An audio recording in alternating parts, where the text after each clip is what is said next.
جب کوئی قوم اپنے گلے میں غلامی کا توق شوق سے پہن لیتی ہے تو پھر وہ مزاحمت کے بجائے تقدیر پرستی کا شکار ہو جاتی ہے۔ جرمنی جو آج دنیا کی ایک بڑی معیشت ہے، 1947 میں جب پاکستان کا قیام عمل میں آیا تو آپ کو پتہ ہے اس وقت جرمنی اپنی تاریخ کے بدترین دور سے گزر رہا تھا۔ دوسری جنگ عظیم ختم ہو چکی تھی، ہٹلر خودکشی کر چکا تھا اور 75 لاکھ کے قریب جرمن عوام موت کے آغوش میں جا چکے تھے۔ جرمنی کی فوج کا تقریباً آپ سمجھ لیں کہ خاتمہ ہو چکا تھا اور اس کے 114 چھوٹے بڑے شہر تباہ ہو چکے تھے۔ ملک کی 20% عمارتیں مکمل طور پر خاک ہو گئی تھیں۔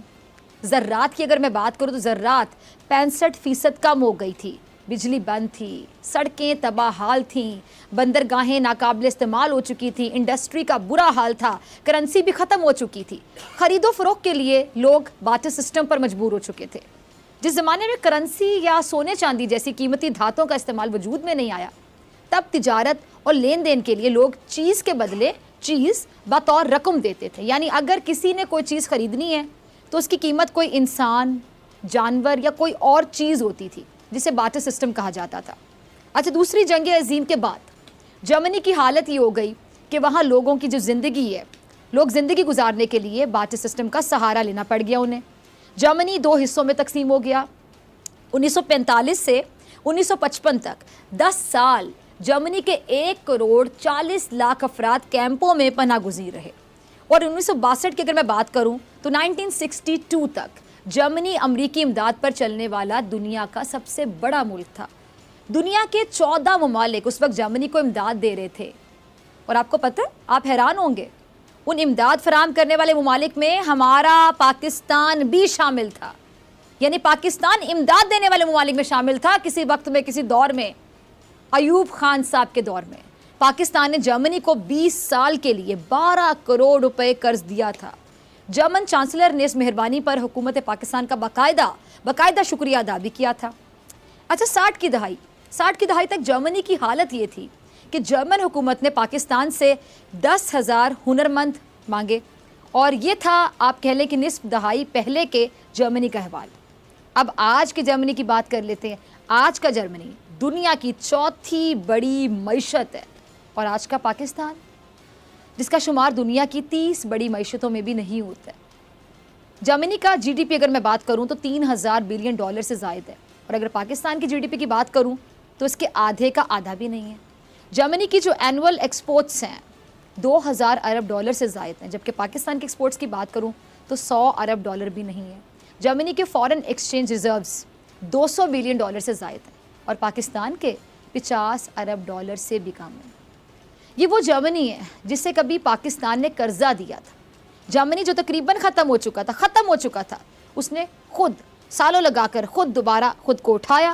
ترقی یافتہ ممالک کی تاریخ اگر آپ دیکھیں تو یہ آپ کو معلوم ہوگا کہ وہ پہلے زبوں حالی کا شکار تھے اور آہستہ آہستہ ترقی کی سیڑھیاں چڑھنے لگے۔ اب ترکی کو دیکھ لیں، ترکی پہلے قرضہ لیتا تھا، آج قرضہ دینے کی پوزیشن میں ہے۔ جاپان کو دیکھ لیں، ایٹم بم کے حملوں کے بعد کھنڈر بن چکا تھا، آج جدید ترین ملک ہے۔ اچھا، جرمنی کی جو داستان ہے، یہ جو میں نے ابھی آپ کو پڑھ کر سنائی، نیم مردہ حالت ہو چکی تھی، آج ایک طاقتور معیشت ہے۔ یہ وہ ریاستیں ہیں جو ماضی میں جن کا شمار آپ کہہ لیں کہ کمزور اور ناکام ریاستوں کے طور پر ہوتا تھا، لیکن آج یہ ممالک آپ سوچئے کہ مضبوط ترین ممالک کی لسٹ میں آ گئے ہیں، معاشرتی اعتبار سے بھی اور معاشرتی اعتبار سے بھی۔ لیکن ہمارے ملک کی تاریخ اگر ہم دیکھیں تو پتہ ہی چلے گا کہ اس کا ماضی حال سے بہتر تھا۔ حیرانی کی بات ہے نا کہ لوگ ترقی کرتے ہیں، ہم پہلے بہتر تھے ماضی میں، اور اب حال دیکھ لیں تو پہلے جیسی پوزیشن ہماری نہیں ہے، اور یہ یقینی طور پہ عجیب و غریب سی بات ہے، لیکن حقیقت ہے، حقیقت، اور حقیقت سے منہ نہیں موڑا جا سکتا۔ پاکستان کا ماضی پاکستان کے حال سے بہتر دکھائی دیتا ہے۔ کسی عام آدمی سے بات کریں آپ، اس کے پاس ماضی کی حسین یادیں ہوں گی، اور افسوس کے ساتھ کہوں گی کہ حال کی تلخیاں ہوں گی۔ ریاست اپنی قوم کے کردار کے باعث عروج پر جاتی ہے اور زوال کا شکار بھی ہوتی ہے۔ میں نے پروگرام کے آغاز میں بھی کہا، جرمنی جیسے ممالک کی ترقی کا راز ان کی جمہوریت اور حکمرانوں کی سادگی اور ایمانداری ہے، اور یہی سادگی اور ایمانداری پھر حکمرانوں سے عوام میں کیسے منتقل ہوتی ہے۔ اس کی سادہ سی مثال یہ ہے کہ اگر یورپ کا آج کا حکمران اگر سائیکل پر دفتر جاتا ہے تو سرکاری پیسے میں احتیاط، ایمانداری اور سادگی کا پیغام اس کی عوام کو جاتا ہے.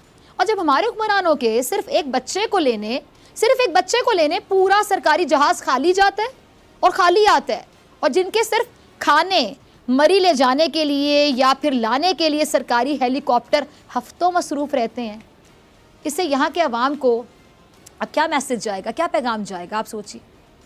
حکمرانوں کا یہ دیکھ کر یقینی طور پہ اس معاشرے میں رہنے والے سادگی اور ایمانداری سیکھیں گے یا پھر بے ایمانی سیکھیں گے. اب یہ آپ خود فیصلہ کریں، بلکہ اپنے معاشرے کی طرف دیکھیں، جواب مل جائے گا آپ کو میرے سوال کا. اصل جمہوریت میں کرپٹ اور ناکارہ لوگوں کی کوئی جگہ نہیں ہوتی. اصل جمہوریت کی اگر میں بات کروں تو اس میں حکمران عوام کو جواب دہ ہوتے ہیں ہر بات کے لیے. عوام حکمران کا گریبان پکڑ سکتے ہیں، پوچھ سکتے ہیں کہ بتاؤ کیسے کیا. قومی وسائل کا بے جا استعمال نہیں کر سکتے جمہوریت میں لوگ. لیکن ہمارے ملک کی جمہوریت، جب ہمارے حکمران سب سے مختلف ہے تو جمہوریت بھی مختلف ہوگی. ہمارے ملک کی جمہوریت میں حکومت کرنے والے سرکاری خرچے پر اپنا علاج بھی کرواتے ہیں، سرکاری خرچے پر نجی دورے بھی کرتے ہیں، کروڑوں کی ٹپس بھی دے دیتے ہیں، اپنے گھروں کی مرمت بھی یہ سرکاری خرچے پہ کرواتے ہیں، شاہانہ پروٹوکول کو انجوائے کرتے ہیں، خود تو لیتے ہی ہیں پروٹوکول، ساتھ ہی ساتھ اپنے عزیز و اقارب کو بھی نوازتے ہیں. اب ہمارے ملک پر حکومت کرنے والوں کے کال اور فعل میں تضاد پایا جاتا ہے، اس میں کوئی دو رائے نہیں ہے. کہتے کچھ ہیں، کرتے کچھ ہیں. اور ہماری سب سے بڑی ناکامی آپ کو پتہ کیا ہے؟ وہ یہی ہے کہ ہمیں طبقوں میں تقسیم کر دیا گیا، لسانی بنیادوں پر تقسیم کر دیا گیا، رنگ و نسل، قومیت پر ہمیں تقسیم کر دیا گیا.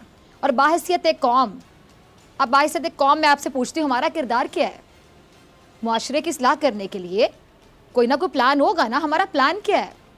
ہم کیسے اپنے معاشرے کو مثالی بنا سکتے ہیں؟ کیونکہ ابھی تو مثالی نہیں ہے، اور جو چیز خراب ہوتی ہے اس کو صحیح تو کرنا ہوتا ہے. کبھی آپ نے سوچا کہ اس کو صحیح کیسے کرنا ہے؟ ہم کیسے اپنے مستقبل کو محفوظ کر سکتے ہیں، یا پھر ایسے چلتا رہے گا جیسے چل رہا ہے؟ ہم نے کبھی نہیں سوچا ہوگا نا ان باتوں کے بارے میں کہ ہم نے کیسے بہتر کرنا ہے. ہم کہہ رہے ہیں بس چل رہا ہے، چلتا رہے گا.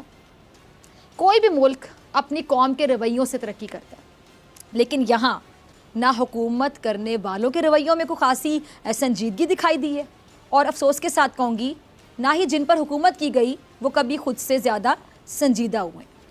قوم میں کتنا ہی پوٹینشیل کیوں نہ ہو، قوم کتنی ہی انرجیٹک کیوں نہ ہو، کتنی انتھوزسٹک کیوں نہ ہو، جب تک قیادت صحیح نہیں ملتی اس وقت تک قوم کبھی قوم بن ہی نہیں سکتی. اب قیادت ملی تھی تو پاکستان بنا تھا. قیادت مل جائے تو پاکستان بدلا بھی جا سکتا ہے، کیوں نہیں بدلا جا سکتا؟ لیکن یہ جو قول اور فعل کا تضاد ہے، اس معاشرے کی ترقی میں سب سے بڑی رکاوٹ یہ ہے. ہمیں سوچنے سمجھنے اور سوال کرنے کی صلاحیت کو ختم کر دیا گیا. اب ایک عام آدمی، ایک عام ووٹر، اب ذرا غور سے سنیے گا، ایک عام آدمی، ایک عام ووٹر، ایک سیاسی کارکن کا رویہ کیا ہے؟ اس کی سوچنے سمجھنے کی صلاحیت کیسی ہے؟ کیا وہ اپنی قیادت سے سوال کر سکتا ہے؟ کیا پوچھ سکتا ہے اپنی قیادت سے کہ کیا کہہ رہے ہو؟ کیا تماشا لگایا ہوا ہے؟ تماشا کب ختم ہوگا؟ کیا وہ اپنی قیادت سے پوچھ سکتا ہے کہ 3 بار حکومت کی لیکن ہمیں تو کچھ نہ ملا، پھر کہتے ہیں کہ چوتھی بار بھی مل جائے تو پاکستان کو چینج کر دیں گے؟ پاگل سمجھا ہوا ہے ہمیں. یہاں جو قائد کہہ دے وہی سچ مان لیا جاتا ہے. قائد آلو 5 روپے کلو خرید رہا ہے تو یقین جانیے آلو 5 روپے کلو ہی مل رہے ہوں گے. بھلے پوری قوم آلو 50 روپے کلو خرید لے، لیکن قائد نے کہہ دیا تو بس وہی سچ ہو گیا. سوال نہ کرو. قائد کہہ دے کہ مجھے نااہل کر دیا گیا تو پاکستان میں ترقی رک گئی، آنکھ بند کریں اور یقین کر لیں، سوال نہ پوچھیں، آنکھ بند کر کے مان لیں کہ قائد نے کہتا تو رک گئی ترقی، کیونکہ قائد نااہل ہو گیا. یہ بھی نہیں پوچھا کہ قائد محترم حکومت تو آپ کی ہے، آپ کی جماعت کی ہے، حکومت میں تو آپ ہی کا سلیکٹ کیا ہوا وزیر اعظم ہے، آپ ہی کا وزیر خزانہ ہے، آپ ہی کی منتخب کی ہوئی کابینہ ہے. ملک کا وزیر اعظم آپ کے حکم کے بغیر سانس نہیں لیتا. پھر آپ کیسے کہہ رہے ہیں کہ ملک ترقی نہیں کر رہا؟ اور اگر نہیں کر رہا تو پھر ذمہ دار تو کہیں نہ کہیں آپ کی جماعت ہی ہوئی نا، کیونکہ حکومت ہی آپ کی ہے. لیکن نہیں، سوال نہیں کرنا، بس قائد نے کہہ دیا تو بس مان لیا، اب سوال بنتا ہی نہیں ہے. قائد نے کہہ دیا بس بات ختم. قائد نے کہا کہ بہت بیمار ہوں، آنکھیں کھولوں تو موت کا فرشتہ نظر آتا ہے، آب حیات کا نام لندن ہے، وہیں جانا ہے. کیونکہ قائد نے کہا تو سوال تو بنتا ہی نہیں ہے، بس